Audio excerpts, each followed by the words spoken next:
नमस्कार, मैं हूं सत्यपाल और आप देख रहे हैं CWB हिंदी न्यूज। शक संवत 1946 विक्रम संवत 2081 आज आश्विन मास के कृष्ण पक्ष की अमावस्या तिथि और दिन बुधवार है। तदनुसार अंग्रेजी तारीख 2 अक्टूबर सन 2024। सबसे पहले एक नजर आज की सुर्खियों पर। टेलीकॉम कंपनियों की मनमानी पर लगी लगाम, स्पैम कॉल्स और कॉल ड्रॉप्स को लेकर लागू हुए नए नियम। स्कूली बच्चों की हुई मौज, अक्टूबर के महीने में इतने दिन बंद रहेंगे स्कूल। 3 अक्टूबर यानी कल से शुरू हो रहे हैं शारदीय नवरात्रि, बताएंगे घट स्थापना करने का शुभ मुहूर्त। हरियाणा में रेवाड़ी से बीजेपी को एक और बड़ा झटका, पूर्व मंत्री ने दिया इस्तीफा, कांग्रेस में हो सकते हैं शामिल। हरियाणा चुनाव से पहले राम रहीम को पैरोल का विरोध, कांग्रेस ने लिखी इलेक्शन कमीशन को चिट्ठी, कहा पोलिंग प्रभावित हो सकती है। अक्टूबर महीने में 6 बदलाव, कॉमर्शियल सिलेंडर 48 रुपये महंगा, तो वहीं पैन कार्ड और सुकन्या समृद्धि योजना के नियम भी बदले, फ्लाइट टिकट सस्ती हो सकती हैं, बताएंगे पूरी अपडेट। जम्मू कश्मीर में तीसरे फेज में 66% वोटिंग, ये पहले और दूसरे फेज से ज्यादा। उधमपुर में सबसे ज्यादा यानी 74%, तो सबसे कम बारामूला में 57% वोटिंग हुई। और ईरान ने इजराइल पर 180 से ज्यादा मिसाइल दागी, बोला नसरल्लाह की शहादत का पहला बदला। इजराइल ने कहा वक्त आने पर जवाब देंगे। और अब खबरें विस्तार से। आज 2 अक्टूबर है और 2 अक्टूबर को महात्मा गांधी का जन्मदिन होता है। उनका जन्म 2 अक्टूबर 1869 को गुजरात के पोरबंदर में हुआ। महात्मा गांधी ने भारत की आजादी में अहम भूमिका निभाई थी। उन्होंने अहिंसा और सविनय अवज्ञा आंदोलन के जरिए अंग्रेजों को भारत छोड़ने पर मजबूर किया था। उनके विचारों के सम्मान में हर साल 2 अक्टूबर यानी आज ही के दिन अंतर्राष्ट्रीय अहिंसा दिवस भी मनाया जाता है। और आज ही के दिन 2 अक्टूबर को पूर्व प्रधानमंत्री श्री लाल बहादुर शास्त्री जी का भी जन्मदिन होता है। आइए बढ़ते हैं आज की मुख्य खबरों की तरफ। देश भर में मानसून की वापसी से मौसम का मिजाज बदल रहा है। दक्षिण पश्चिम मानसून की वापसी की रेखा अब फिरोजपुर, सिरसा, चूरू, अजमेर, माउंट आबू, डिसा और सुरेंद्रनगर से होकर गुजर रही है। आने वाले दिनों में राजस्थान, हरियाणा समेत कई अन्य राज्यों से मानसून विदाई लेता हुआ दिखाई देगा। मौसम विभाग यानी IMD के अनुसार अगले 2 से 3 दिनों में दक्षिण पश्चिम मानसून की वापसी के लिए परिस्थितियां और भी अनुकूल हो जाएंगी। ये वापसी राजस्थान, हरियाणा, पंजाब, जम्मू कश्मीर, लद्दाख, गिलगित बाल्टिस्तान, मुजफ्फराबाद और हिमाचल प्रदेश के कई हिस्सों से होगी। दिल्ली और NCR में पिछले कुछ दिनों से मानसून की बारिश नहीं हो रही है। आने वाले दिनों में भी बारिश की संभावना नहीं है। सुबह के समय हल्की ठंडक महसूस की जा रही है, लेकिन दिन चढ़ते ही तेज धूप और उमस का अनुभव भी हो रहा है। मौसम विभाग का कहना है कि दिल्ली NCR में अब मानसून की वापसी हो चुकी है और अगले कुछ दिनों तक मौसम में ज्यादा बदलाव की संभावना नहीं है। आज से अगले 4 दिनों तक मौसम साफ रहेगा और धूप खिली रहेगी। इसे देखते हुए मौसम विभाग यानी IMD द्वारा किसी भी जिले के लिए कोई भी अलर्ट जारी नहीं किया गया है। बीते 24 घंटों के दौरान दिन के अधिकतम तापमान में 1.2 डिग्री सेल्सियस का इजाफा देखने को मिला। बात करें अगर सबसे गर्म जिले की, तो वह चरखी दादरी रहा। यहाँ का अधिकतम तापमान 37.2 डिग्री सेल्सियस दर्ज किया गया। अभी तक हो रही बरसात के कारण सुबह और शाम ठंड का एहसास हो रहा है, लेकिन दिन में तेज धूप खिलने से गर्मी भी महसूस की जा रही है। स्टेट बैंक ऑफ इंडिया यानी SBI ने स्पेशलिस्ट कैडर ऑफिसर यानी SCO के पदों पर भर्ती निकाली है। इस भर्ती के लिए उम्मीदवार SBI की ऑफिशियल वेबसाइट sbi.co.in पर जाकर ऑनलाइन आवेदन कर सकते हैं। एजुकेशनल क्वालिफिकेशन की बात करें तो संबंधित क्षेत्र में BTech, BE या MSc की डिग्री होनी चाहिए या फिर MTech और MSc की डिग्री होनी चाहिए। पद के अनुसार 2 से 4 साल तक का अनुभव जरूरी है। आयु सीमा की बात करें तो डिप्टी मैनेजर के लिए 25 से 35 वर्ष और असिस्टेंट मैनेजर सिस्टम के लिए 21 से 30 वर्ष तय की गई है। सिलेक्शन प्रोसेस की बात करें तो उम्मीदवारों को सिलेक्शन शॉर्ट लिस्टिंग और इंटरव्यू के बेसिस पर किया जाएगा। सैलरी की बात करें तो 48,480 रुपए से लेकर 93,960 रुपए प्रति माह मिलेगी। आवेदन करने के लिए कैंडिडेट्स ऑफिशियल वेबसाइट bank.sbi पर जाकर आवेदन कर सकते हैं। हरियाणा विधानसभा चुनाव के प्रचार के चलते राहुल गांधी पहले बहादुरगढ़ पहुंचे। बहादुरगढ़ में चुनावी रैली को संबोधित करते हुए कांग्रेस सांसद और विपक्ष के नेता राहुल गांधी ने कहा कि हर कोई जानता है कि यह ड्रग्स का मुद्दा है। मैं मोदी जी से पूछता हूं कि जब अडानी के मुद्रा पोर्ट पर हजारों किलो ड्रग्स पकड़ा गया था तो आपने क्या कार्रवाई की थी। राहुल गांधी ने कहा कि क्या आपने अंबानी की शादी देखी है? अंबानी ने शादी में करोड़ों रुपए खर्च किए। यह किसका पैसा है? यह आप ही का पैसा है। आप अपने बच्चों की शादी के लिए बैंक से कर्ज लेते हैं, लेकिन नरेंद्र मोदी जी ने ऐसा ढांचा बनाया है जिसके तहत चुने गए कुछ 25 लोग इस शादियों में करोड़ों रुपए खर्च कर सकते हैं, लेकिन एक किसान कर्ज में डूबकर ही शादी का आयोजन कर सकता है। अगर यह संविधान पर हमला नहीं है तो और क्या है? राहुल गांधी ने कटाक्ष करते हुए कहा कि सरकार ने जवानों की पेंशन की राशि को अदानी की जेब में डालने का काम किया है। उन्होंने कहा कि प्रदेश में कांग्रेस की सरकार आने पर लोगों को 500 रुपए में सिलेंडर, 300 यूनिट निःशुल्क बिजली व 100 वर्ग गज के प्लाट मुहैया करवाने का काम किया जाएगा। राहुल गांधी ने कहा कि भाजपा ने परिवार पहचान पत्र को परिवार परेशान पत्र बना दिया है। इससे हर वर्ग दुखी है। कांग्रेस की सरकार आने पर इसे खत्म किया जाएगा। कांग्रेस की लड़ाई सिर्फ संविधान बचाने की है। हरियाणा में त्योहारी सीजन पर राशन कार्ड धारकों के लिए एक अच्छी खबर सामने आई है। खाद्य एवं आपूर्ति विभाग ने इस बार अक्टूबर महीने से ही उपभोक्ताओं को राशन डिपो पर बाजरा वितरण करने का फैसला लिया है। इस बार सर्दी के मौसम की शुरुआत के पहले ही महीने में राशन में बाजरा दिया जाएगा। खाद्य एवं आपूर्ति विभाग के एक अधिकारी ने बताया कि योजना के तहत AA परिवार के राशन कार्ड धारकों को 10 किलोग्राम, जबकि BPL परिवार के प्रति सदस्य को 2-2 किलोग्राम बाजरा दिया जाएगा। बता दें कि प्रदेश में कुल राशन कार्ड धारकों की संख्या का आंकड़ा 51,09,044 है। AA परिवार को राशन कार्ड पर 10 किलोग्राम बाजरे के अलावा 25 किलोग्राम गेहूं तथा BPL परिवार के प्रति सदस्य को 2 किलोग्राम बाजरे के अलावा 3-3 किलोग्राम गेहूं भी वितरित किया जाएगा। खाद्य एवं आपूर्ति विभाग ने सभी जिलों में राशन डिपो धारकों को अक्टूबर महीने से बाजरा वितरण करने के आदेश जारी कर दिए हैं। देश भर में त्योहारी सीजन का आगाज हो चुका है। अक्टूबर का महीना शुरू होते ही स्कूलों में छुट्टियों की संख्या भी बढ़ जाती है। अब की बार अक्टूबर के महीने में मतगणना के चलते भी अवकाश रहेगा। इसके अलावा दीपावली और दशहरा जैसे काफी अहम त्योहार भी आने वाले हैं। इसी महीने बची हुई अर्धवार्षिक परीक्षाएं भी आयोजित होंगी। इसी बीच शिक्षा विभाग द्वारा अक्टूबर के महीने में होने वाली छुट्टियों की लिस्ट जारी की गई है। इस महीने कुल मिलाकर 11 दिन स्कूल बंद रहेंगे। यानी अक्टूबर महीने के अवकाश की बात करें तो 2 अक्टूबर आज यानी बुधवार को गांधी जयंती है। 3 अक्टूबर को वीरवार यानी महाराजा अग्रसेन जयंती की छुट्टी रहेगी। तो वहीं 4 अक्टूबर को शुक्रवार चुनाव ड्यूटी के कारण छुट्टी रहेगी। वहीं 5 अक्टूबर शनिवार को विधानसभा चुनाव होंगे। पूरे हरियाणा के विद्यालयों में इस दिन अवकाश रहेगा। वहीं 6 अक्टूबर को रविवार है। 12 अक्टूबर दूसरा शनिवार और दशहरा भी है। वहीं 13 अक्टूबर को रविवार पड़ने वाला है। तो 17 अक्टूबर वीरवार को महर्षि वाल्मीकि जयंती है। 20 अक्टूबर रविवार पड़ेगा। 27 अक्टूबर को रविवार, 31 अक्टूबर वीरवार को छोटी दिवाली के कारण स्थानीय अवकाश रहेगा।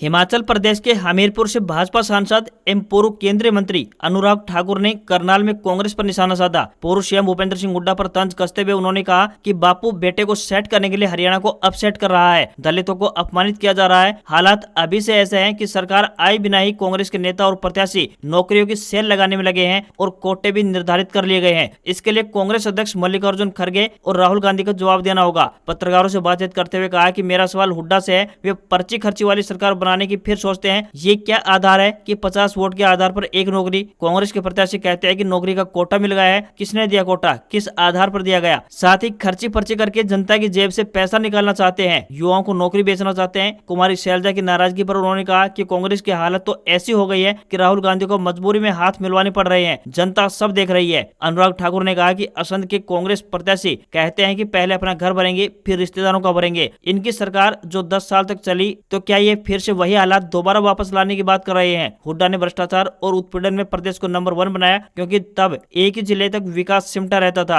अनुराग ठाकुर ने कहा कि हमारे 10 साल का हिसाब मांगने वाले पूर्व CM भूपेंद्र सिंह हुड्डा आज तक ईडी के जवाब नहीं दे पा रहे हैं। जनता को अपने कार्यकाल का क्या जवाब देंगे? कर्नाटक, तेलंगाना और हिमाचल के हालात खराब है। महिलाओं के 1500 रुपए नहीं दे पाए। 2 किलो गोबर और 100 रुपए प्रति लीटर दूध खरीदने का वादा हिमाचल में किया गया था, एक भी व्यक्ति से नहीं खरीदा गया। यदि राहुल और खड़गे में हिम्मत है तो ऐसे एक भी व्यक्ति को सामने लाकर दिखाए जिनका उन्होंने दूध खरीदा हो। प्रधानमंत्री नरेंद्र मोदी ने कहा कि कांग्रेस को ठगी की लत लग गई है। उसके राज में दलाल और दामाद मालामाल हुए। कांग्रेस ने हिमाचल प्रदेश में झूठ बोला, अब हरियाणा में झूठे वादे बेच रहे हैं। उन्होंने कहा कि ये पार्टी दलित विरोधी है। कांग्रेस ने डॉक्टर अंबेडकर को चुनाव में 2-2 बार हरवाया। इन्होंने संसद के सेंट्रल हॉल में उनकी तस्वीर तक नहीं लगने दी। PM मोदी ने ये सब बातें हरियाणा में कही। उन्होंने पलवल में नेशनल हाईवे 19 पर गदपुरी टोल प्लाजा के पास मंगलवार 1 अक्टूबर को इस चुनाव की अपनी आखिरी रैली को संबोधित करते हुए कहा। उन्होंने कहा कि जब हरियाणा में हुड्डा की सरकार थी तब किसानों के घर में 2-2 रुपए के मुआवजा के चेक पहुंचा करते थे, जबकि भाजपा सरकार हजारों रुपए की सम्मान निधि उनके बैंक खातों में पहुंचाती है। कांग्रेस के लोग कहते हैं कि 370 वापस लाएंगे, लेकिन ये कहीं नहीं कहा कि POK वापस लाएंगे। कांग्रेस ने देश का मुकुट तोड़ दिया, कश्मीर को भी तोड़ दिया, इतना बड़ा हिस्सा गवा दिया। PM ने कहा कि दिल्ली में आपका ये बेटा बैठा है, आप यहाँ तीसरी बार भाजपा सरकार बनाइए। मैं आज पलवल की धरती से पूरे हरियाणा के जागरूक मतदाताओं को आग्रह करता हूँ कि आप रिकॉर्ड वोटों से फिर एक बार भाजपा की सरकार बनाइए। हरियाणा के तेज विकास की गारंटी ये मोदी की गारंटी है। हरियाणा के रेवाड़ी में बीजेपी को एक बड़ा झटका लगा है। कोसली विधानसभा सीट से टिकट न मिलने से नाराज चल रही पूर्व मंत्री विक्रम यादव ने पार्टी को अलविदा कह दिया है। खबरों की माने तो विक्रम ठेकेदार ने भाजपा अध्यक्ष को अपना इस्तीफा भेज दिया है। जानकारी के मुताबिक विक्रम ठेकेदार कोसली हल्के से बीजेपी सरकार में मंत्री रह चुके हैं। वह पार्टी से टिकट कटने से नाराज चल रहे थे। खबरों की माने तो विक्रम यादव ने अपने इस्तीफे में कहा कि बीजेपी पार्टी की राष्ट्रवादी विचारधारा और आदर्श राजनीति के लिए जुड़े थे। हालांकि पार्टी अपने देश प्रथम, दल द्वितीय और व्यक्ति तृतीय के साथ ही कार्यशैली से भटक चुकी है। बीजेपी पार्टी अब कार्यकर्ताओं के समर्पण और अनुशासन को कमजोर समझने लगी है। इसकी वजह से वह बीजेपी से इस्तीफा दे रहे हैं। वहीं दूसरी तरफ हरियाणा विधानसभा चुनाव से ठीक पहले कांग्रेस को भी बड़ा झटका लगा है। पिछली बार के विधानसभा चुनाव से प्रत्याशी रहे संजय अग्रवाल ने कांग्रेस से इस्तीफा दे दिया है। वे भाजपा में शामिल होने जा रहे हैं। दरअसल पानीपत शहरी विधानसभा क्षेत्र से पिछली बार कांग्रेस के प्रत्याशी रहे संजय अग्रवाल ने कांग्रेस पार्टी की सदस्यता से इस्तीफा दे दिया है। पिछले चुनाव में कुल मतदान का 30.57% यानी कि 37,318 वोट लेकर दूसरे स्थान पर रहे थे। हरियाणा की सत्ता में 10 साल बाद वापसी का दम भरने वाली कांग्रेस पार्टी के अभियान को बड़ा झटका लगा है। पंजाब एंड हरियाणा हाईकोर्ट ने कांग्रेस पार्टी के पानीपत जिले के समालखा विधानसभा सीट से प्रत्याशी को गिरफ्तार करने का आदेश जारी किया है। हाईकोर्ट ने समालखा से कांग्रेस प्रत्याशी धर्म सिंह छोकर की गिरफ्तारी के आदेश दिए हैं। हाईकोर्ट ने उनके खिलाफ हुई सुनवाई के दौरान कहा कि या तो वह 2 अक्टूबर तक खुद आत्मसमर्पण कर दे, वरना पुलिस उन्हें गिरफ्तार करेगी। बता दें कि हरियाणा में 5 अक्टूबर को मतदान होना है और ऐसे में वोटिंग से ठीक पहले कांग्रेस प्रत्याशी की गिरफ्तारी पार्टी के लिए किसी बड़े सदमे से कम नहीं होगी। धर्म सिंह छोकर के खिलाफ गैर जमानती वारंट जारी होने के बावजूद गिरफ्तारी न होने पर पंजाब एंड हरियाणा हाईकोर्ट ने चिंता जताते हुए कहा था कि प्रत्याशी चुनाव प्रचार में मग्न है, फिर भी गिरफ्तार नहीं किया जा रहा है। हाईकोर्ट ने इस मामले में ईडी और धर्म सिंह छोकर को नोटिस जारी किया था। गौरतलब है कि छोकर और उनके बेटे पर धोखाधड़ी के कई मामले विचाराधीन है। इस मामले को लेकर हाईकोर्ट में एक याचिका दाखिल की गई थी। याचिका में बताया गया है कि कई बार एफआईआर और ईडी द्वारा छोकर के खिलाफ दर्ज शिकायत में गैर जमानती वारंट होने के बावजूद भी न तो पुलिस और न ही ईडी उन्हें गिरफ्तार कर रही है। देश भर में 1 अक्टूबर से कई नियम लागू किए गए हैं। इनमें से कुछ नियम टेलीकॉम कंपनियों पर भी लागू होते हैं। रिलायंस, जियो, एयरटेल और वोडाफोन आइडिया समेत तमाम टेलीकॉम कंपनियों को इन नियमों को पालन सख्ती से करना पड़ेगा। ऐसे कयास लगाए जा रहे हैं कि इन नियमों के लागू हो जाने के बाद अब ग्राहकों को पहले से ज्यादा अच्छी सुविधाएं मिल पाएंगी। इसके बाद कॉल ड्रॉप और अनचाही कॉल से भी छुटकारा मिल सकता है। इसलिए लगभग 10 साल के बाद क्वालिटी ऑफ सर्विस नियमों में ट्राई द्वारा बदलाव किए गए हैं। इन बदलावों के बाद ग्राहकों को काफी सहूलियत मिल पाएगी। अगर किसी इलाके में 24 घंटे से ज्यादा सेवाएं बाधित रहती हैं तो टेलीकॉम कंपनियों पर जुर्माना भी लगाया जा सकता है। 1 अक्टूबर से स्पैम कॉल्स पर भी रोक लग जाएगी। अगर कोई कंपनी इन नियमों को नहीं मानती और स्पैम कॉल करती है तो उस पर कार्रवाई भी की जा सकती है। हिंदू धर्म में शारदीय नवरात्रि का विशेष महत्व बताया गया है। अब पितृपक्ष समाप्ति की ओर है, जल्द ही नवरात्रि की शुरुआत हो जाएगी। इस साल शारदीय नवरात्रि 3 अक्टूबर से शुरू होने जा रहे हैं। इस दौरान मां दुर्गा के 9 स्वरूपों की पूजा अर्चना करने का विधान भी बताया गया है। ऐसे में भक्त अपने घर में माता रानी की चौकी स्थापित करते हैं और पूरे 9 दिनों तक विधि विधान तरीके से पूजा अर्चना और उपवास भी करते हैं। 3 अक्टूबर यानी कल से नवरात्रि की शुरुआत हो रही है। नवरात्रि के पहले दिन घट यानी कलश की स्थापना की जाती है। ज्योतिषियों के अनुसार माने तो 3 अक्टूबर यानी कल पूजा के लिए शुभ मुहूर्त का समय सुबह 6:14 से शुरू होकर 7:21 तक का रहने वाला है। इसलिए आपको घट स्थापना के लिए बेहद ही कम समय मिलने वाला है। नेशनल टेस्टिंग एजेंसी यानी एनटीए इस हफ्ते यूजीसी नेट जून 2024 का रिजल्ट जारी कर सकती है। जो उम्मीदवार विश्वविद्यालय अनुदान आयोग यानी यूजीसी राष्ट्रीय पात्रता परीक्षा नेट की परीक्षा में शामिल हुए थे, वो आधिकारिक वेबसाइट ugcnet.nta.ac.in पर जाकर अपना स्कोर कार्ड चेक कर सकते हैं। ये परीक्षाएं 27, 28, 29 और 30 अगस्त 2024 और 2, 3, 4 और 5 सितंबर 2024 को आयोजित कराई गई थी। बता दें कि एजेंसी आमतौर पर परीक्षा की अंतिम तिथि के 1 महीने के अंदर यूजीसी नेट रिजल्ट जारी कर सकती है। पिछले साल की बात करें तो एनटीए ने 6 दिसंबर से 14 और 19 दिसंबर तक नेट परीक्षा आयोजित करवाई थी। परिणाम 18 जनवरी को जारी कर दिए थे। इसी तरह इस साल परीक्षा 5 सितंबर को समाप्त हुई है, इसलिए एनटीए 5 अक्टूबर तक रिजल्ट जारी कर सकती है।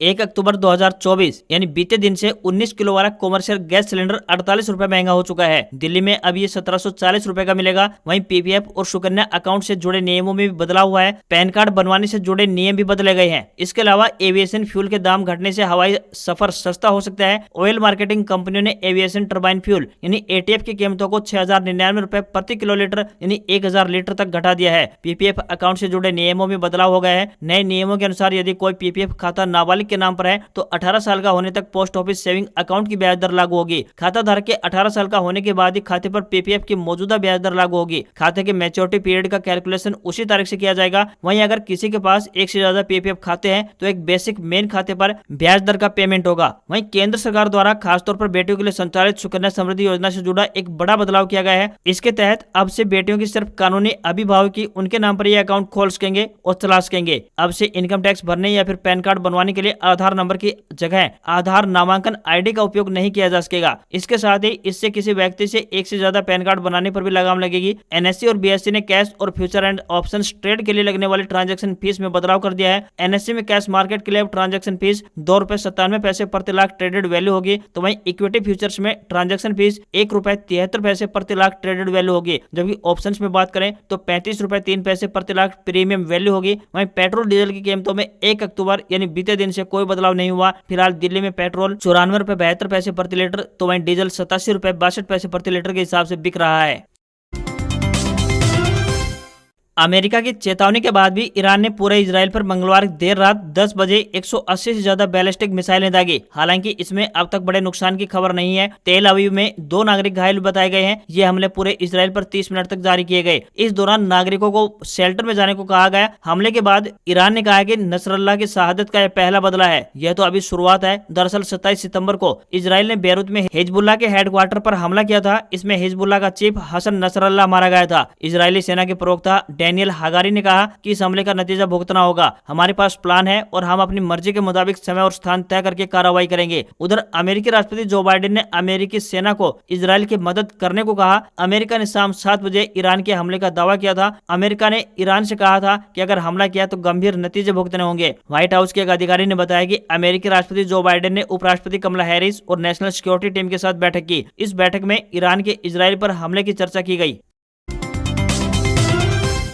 महीने के पहले कारोबारी दिन भारतीय शेयर बाजार में सेंसेक्स 33 अंक की गिरावट के साथ 84,266 के स्तर पर क्लोज हुआ, तो वहीं निफ्टी में भी 15 अंकों की गिरावट देखने को मिली और ये 25,796 के स्तर पर क्लोज हुआ। निफ्टी की 50 शेयरों में 29 में गिरावट और 21 में तेजी रही। Reliance, HDFC bank, Hindustan Unilever और लार्सन एंड टर्बो ने बाजार को सबसे ज्यादा नीचे खींचने का काम किया, जबकि इन्फोसिस, महिंद्रा एंड महिंद्रा और आईसीआईसीआई बैंक ने बाजार को ऊपर खींचा। वहीं 10 ग्राम 24 कैरेट सोने का भाव 200 रुपए बढ़कर 75,397 रुपए पहुंच गया है। तो वहीं चांदी की बात करें तो ये 838 रुपए बढ़कर 90,238 रुपए प्रति किलो पहुंच गई है। आज खबरों में इतना ही। देखते रहिए आपका अपना हरियाणा का सबसे बेहतरीन news channel CWB Hindi news. नमस्कार। इसी आशा के साथ आपका दिन शुभ रहे।